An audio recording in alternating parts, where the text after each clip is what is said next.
The clouds parted over the Isles of Boreas. It was time to choose. The rebellion was in trouble. Ravens were scouting for the secret rebel base. They needed a game changer. Pieces of the Sky Ripper had surfaced. Reynardo knew that using it could go catastrophically wrong, but he was sure he could figure out how to use it safely. Also, a temple had risen out of empty desert. The Iblis stone was hidden there. It was a dangerous artifact. It could corrupt its user into a bloodthirsty monster. Maybe he could find a way to use it, to take its power without surrendering to its wickedness. And also, his old friend Lupino needed rescuing.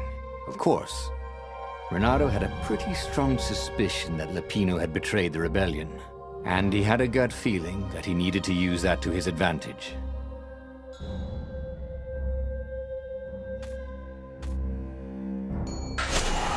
The island was windswept desert. No one went there except ostriches and ostrich hunters. The Iblis stone. It would whisper promises in his ear, offer him power for blood. But this time, Reynardo was sure he could master it. And so, Reynardo went ostrich hunting.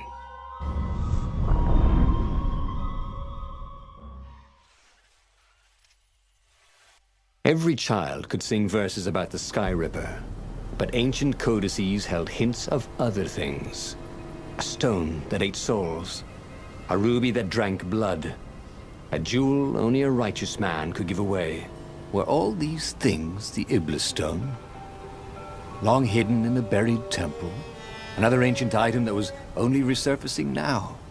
Drawn up from the deeps by the Emperor's horrific rituals?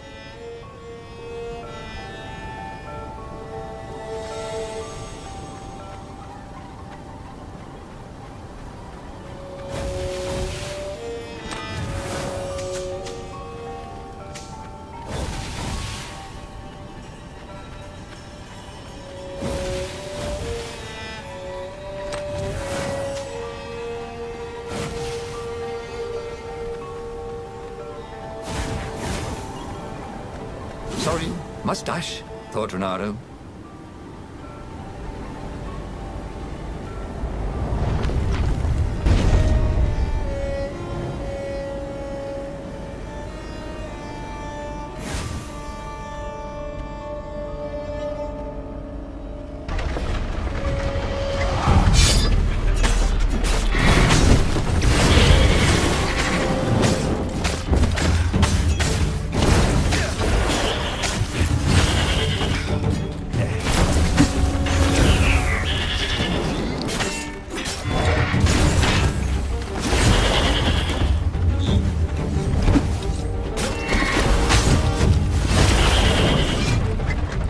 Ravens were already here, cawing in frustration.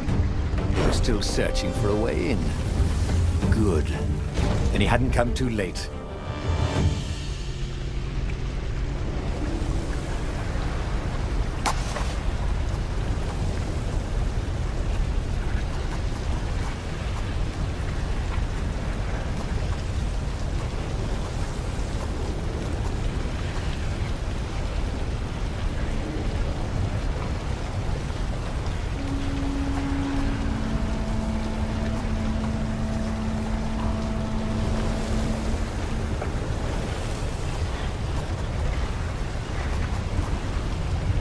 Haven't you always wanted to do that?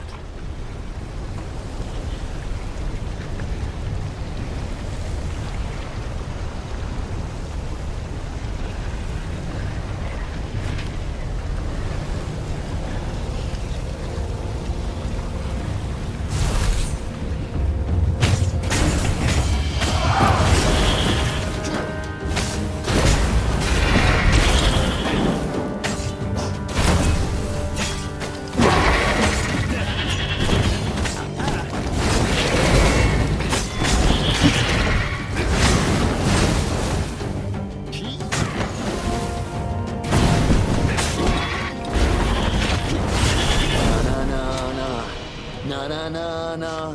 Hey, goodbye.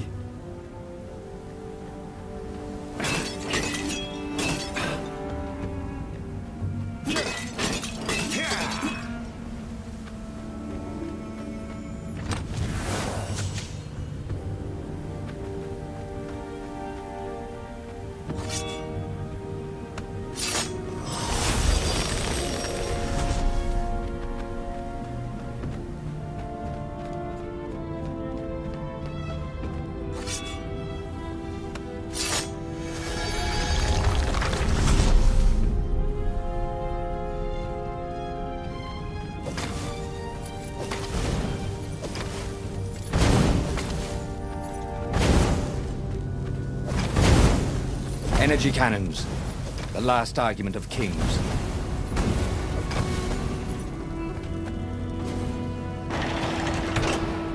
There had to be some way to use the Iblis stone. It was old, wasn't it? People are so much cleverer now. And Reynardo was pretty sure he was cleverer than most people.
The Ravens at least could not get past this point. Obviously, the temple builders knew how to deal with tomb raiders.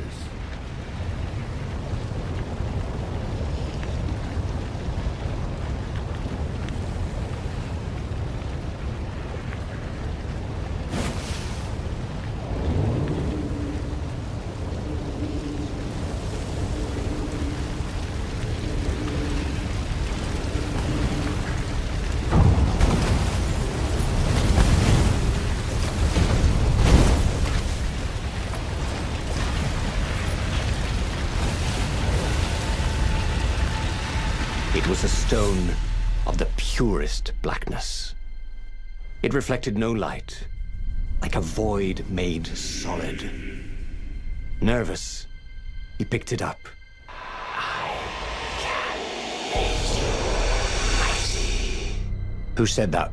Give me blood. It was the stone, eager, thirsty.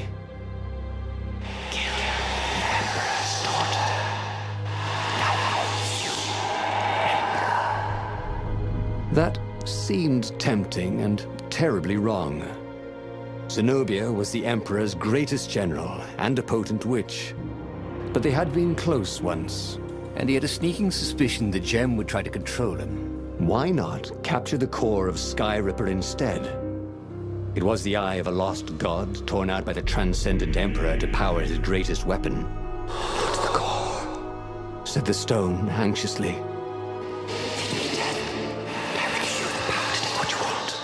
But even though Reynardo knew how evil the gem was, he had a clever plan for dealing with it.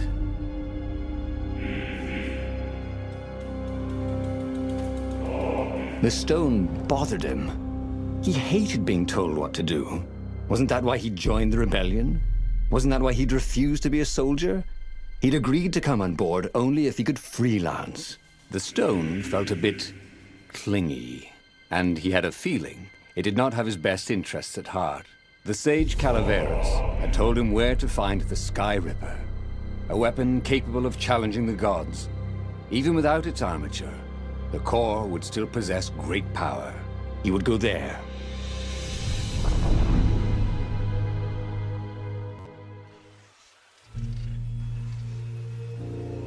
The moment he landed the Farfarer, Reynardo had a rare feeling of regret. It's not too late, he thought. He could turn around and sail for Zenobia's island. He frowned.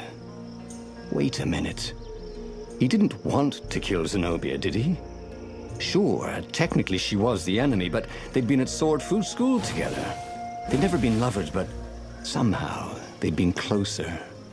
She'd told him every secret about herself. Except the biggest one.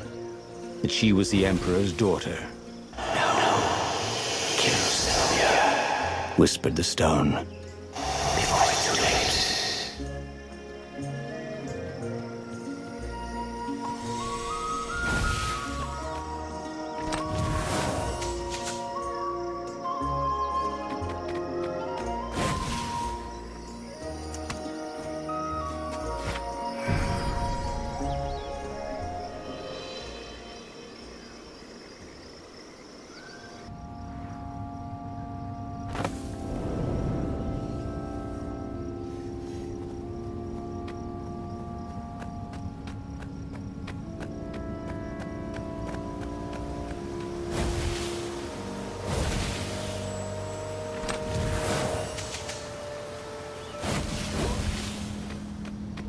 There was something sour in the air.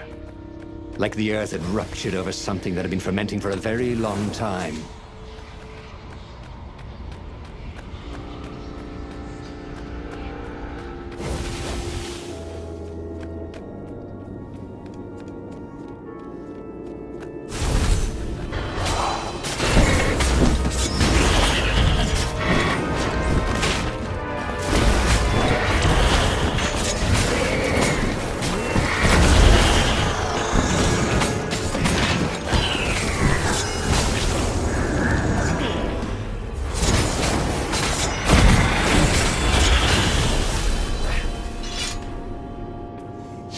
The stone hadn't lied about what it could do for him.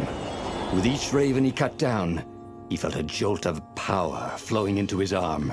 "You're weak," whispered the stone. "The core will kill you." "Are you afraid of it?" "No, don't be ridiculous," it chuckled. But it's unstable. It will poison you if someone just carry it, and then if you try to use it, it will explode. Yes, possibly. Reynardo did not trust rocks that talked in his head. He went onwards.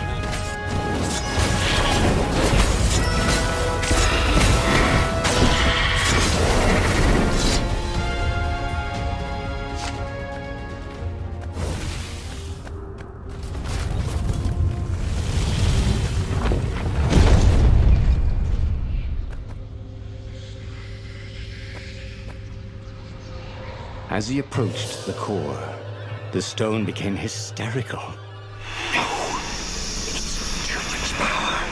We'll rip a hole in space and time."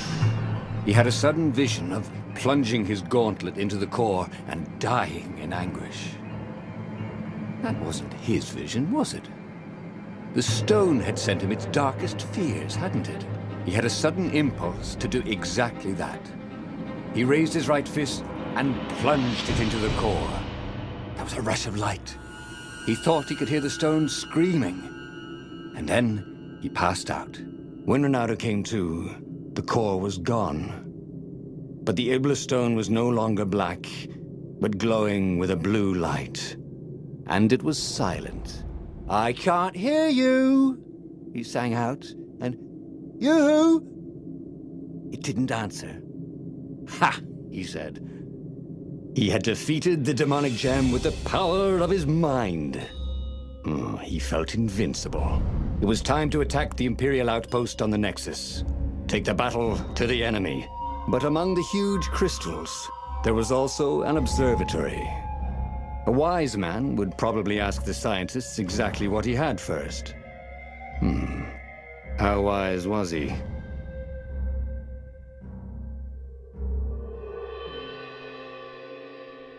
As the Farfarer made its way toward the Nexus, Reynardo watched sparks fly out of the core.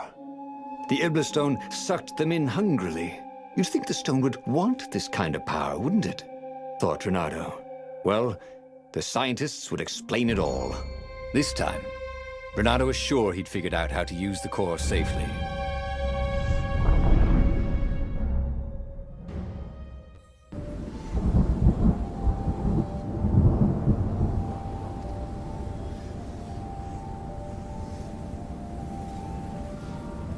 See? He'd trusted his gut, and it had worked out. That's what it meant to be a hero. To ignore the naysayers and the odd-makers, and do what you knew was right, and have it turn out to be the right thing. Well, he wasn't worried. Once he got to the observatory, the scientist toads could explain it. Then he could carry the war into the enemy's camp and destroy them all. Oh dear, he was getting a little bloodthirsty, wasn't he?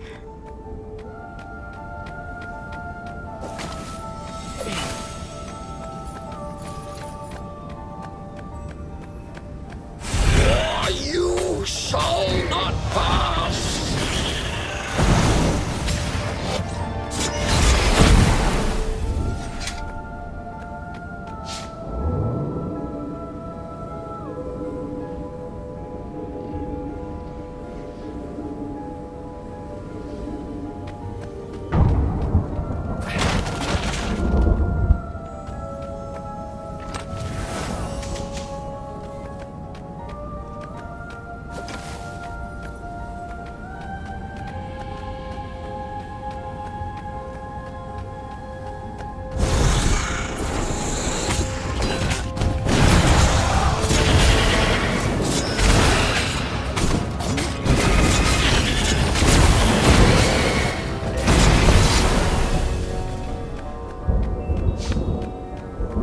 Reynardo had never felt better in his life. Normally, a battle would wear him down and he would need a night's sleep. Now he felt like he could go all night and all day. He felt like people were cheering him on, and he could practically hear their applause as he slew one raven after another.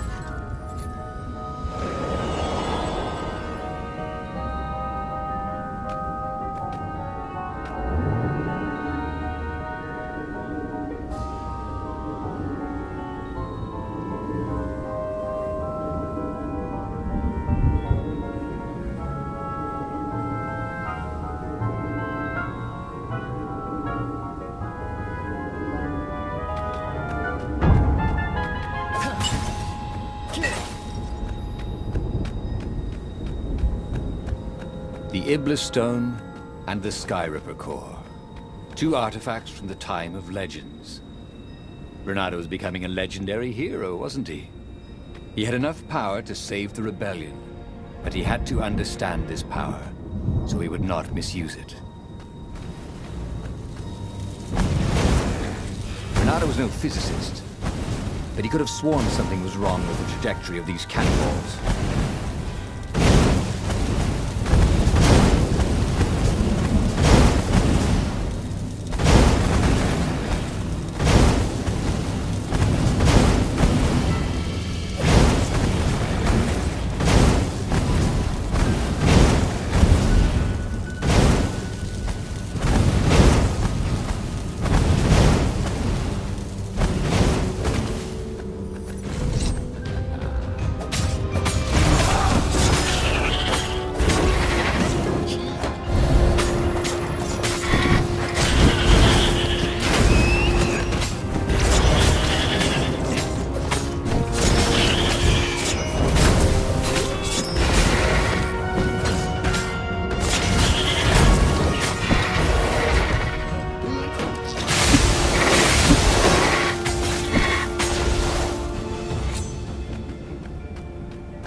The toads at the observatory measured the stone with their occult devices. I fed it the core of Skyripper, explained Reynardo.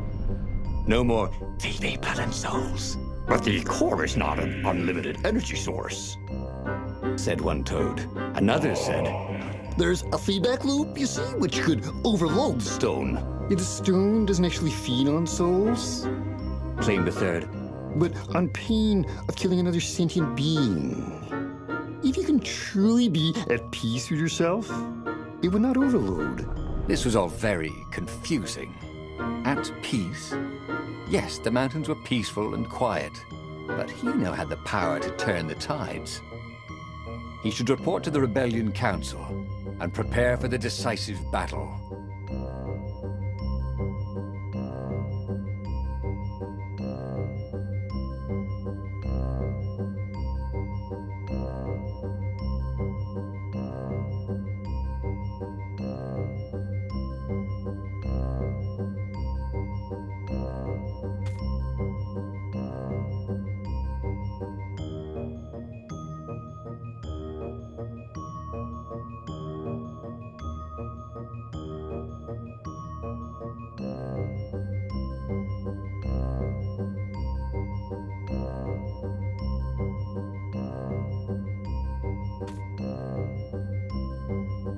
The one thing he understood from all the Toad arguments, maybe the stone did not feed on blood or souls or rage.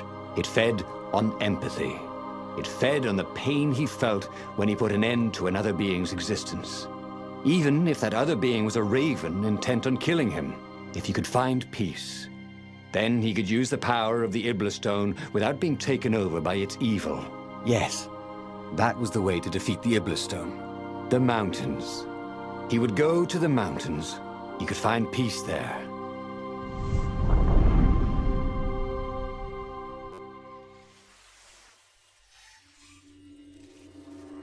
Unfortunately, the mountains were not empty. There were ravens everywhere. No matter. He had to fight, yes, but he didn't have to be angry. Parry, dodge, slash, and breathe. Yes, focus on the rhythm, the dance of it, not on the blood or the raven's core as they died. Ah, it was working. He wasn't feeling those dark jolts of eldritch energy. He wasn't feeding the Iblistone.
I don't have to clean up around here, he thought.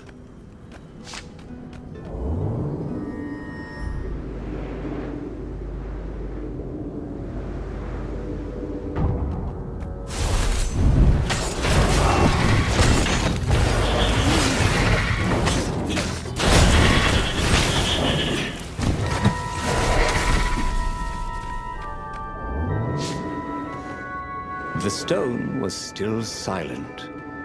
His mind was his own, and his heart, too. He bore them no ill will, these ravens. They were doing their job. They were expressing their nature. Dance, whirl, parry, jab. It was all so simple, wasn't it? But something was missing. He didn't feel truly at peace. Wait. Wasn't this near where Calaveras lived? The sage would help him figure it all out.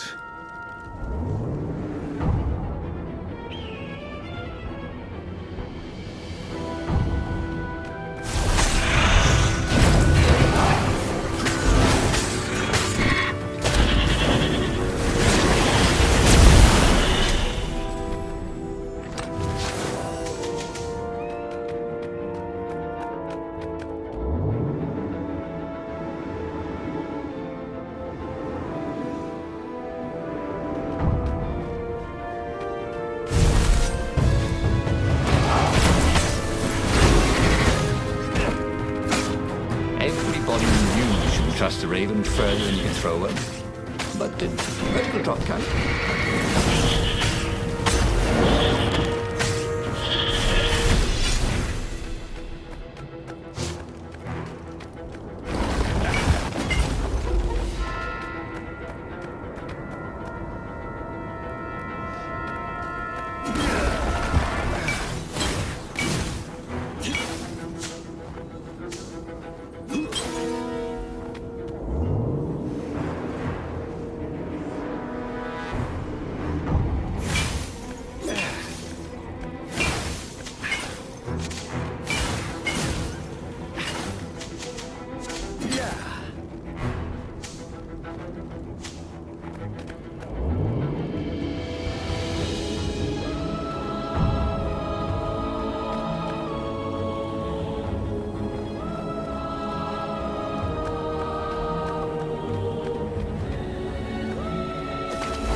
Open, says me.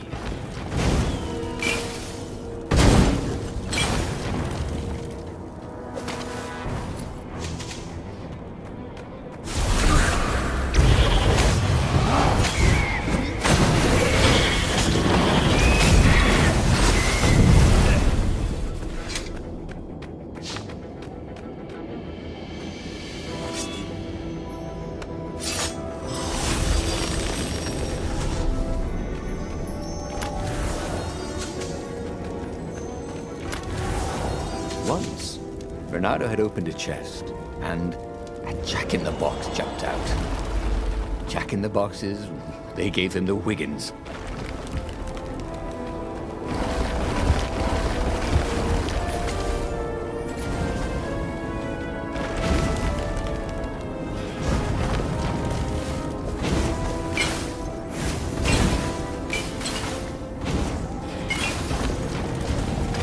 The Iblis Stone, silenced by the Sky Ripper's core, had given Reynardo enough power to challenge the Imperial fleet.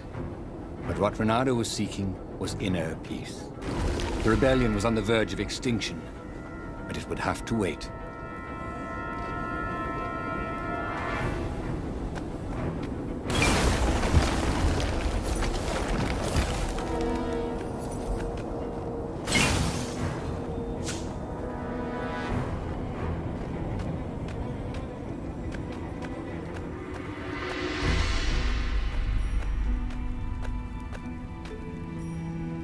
At the end of the mountain path, he found the wise Calaveras in his workshop. "Do fix souls or only artifacts?" he asked the sage. Does your soul need fixing? Asked the sage. "I've been killing a lot of ravens lately," he told the sage. You're a fox, Said Calaveras. and to kill birds is part of your nature. You should take joy in it. I mean, I might as well worry about eating flies. Would you like a fly? It was true. That's what he had forgotten. The joy. Now he was ready for the final battle. The Farfarer cut through the clouds. The air had never felt so sweet since he was a child. There it was. The dreaded Imperial fleet. He could smell wet hemp ropes ahead, wood and tar, and ravens. Even the fleet smelt good, somehow. He was ready. He was ready.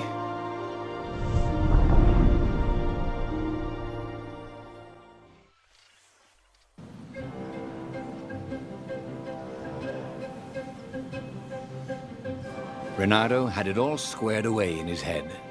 He would kill the Emperor. Isengrim III had begun well, but he had gone mad. He was trying to invoke the lost gods by means of dark, blasphemous rituals. That was a secret. But the victims had spoken to Reynardo. The ghosts had spoken. No. No anger. Reynardo could not afford anger. It was empowering the crystal in his sword. That made him stronger, but it clouded his mind. He would not be a hero. A hero strives. Reynardo would just be one with everything. The Emperor would die, and the wheel would turn, and all would be restored without rancor, without sorrow, without pain.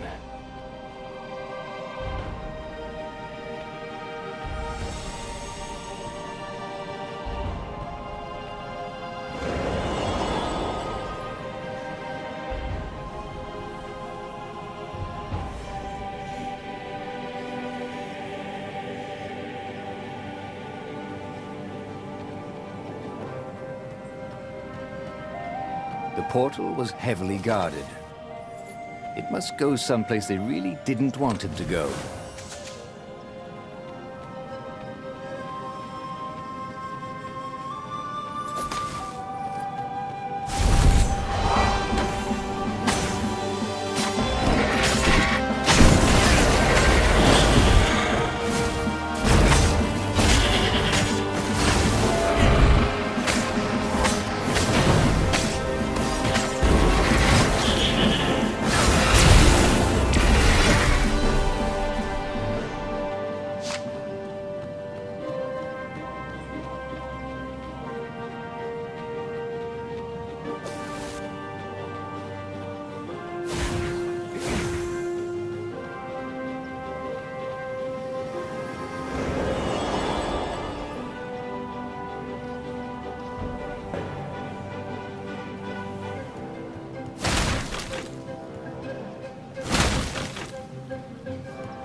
But the more he thought about it, and he had so much more time to think about it now that he was not worrying about the battle, killing the Emperor would not change anything. Another would take his place. Perhaps Zenobia. Perhaps the Speaker of the Rebel Council, and power would corrupt them too, and death would make grief, and grief would lead to hatred. He must lead by example. Reject the violence. Reject the desire to create violence. But how?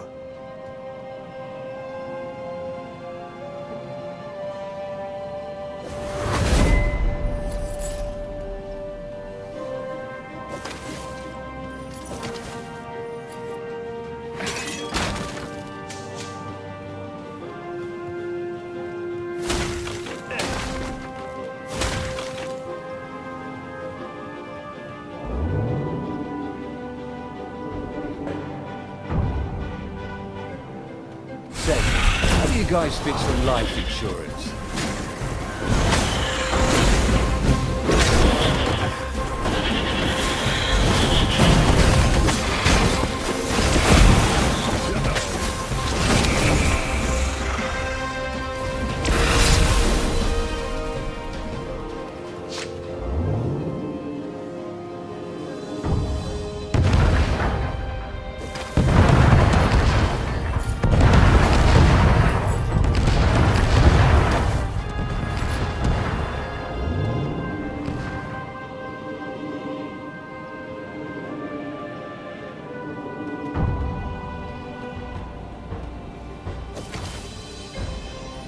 Soon he'd confront the Emperor. Funny that this whole war had come about because the Emperor feared death. And now it was coming for him. There was some sort of lesson there, wasn't there?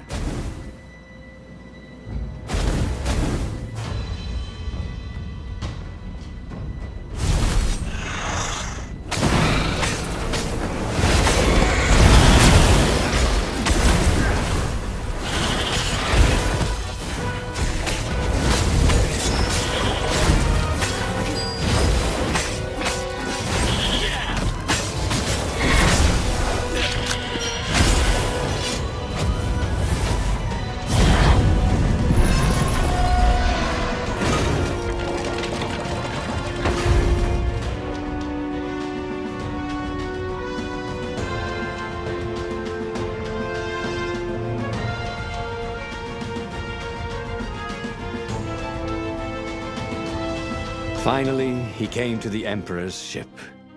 The path behind him was strewn with dead ravens. The path to enlightenment. His mistake, he realized, was trying to change the world. The world would spin and the wheel would revolve whether he strove against it or not. What he had to do was nothing. He had attained enlightenment. He sat down, adopted a full lotus position, and began to meditate. And all around him, the warriors stopped fighting too. They knew. They could feel his enlightenment. They gave up fighting, dropped their weapons, and became his disciples. No, just kidding. The nearest raven stabbed him with a sword and then chopped off his head. I might not have thought this through properly. Thought Reynardo's head as it rolled around the deck and died.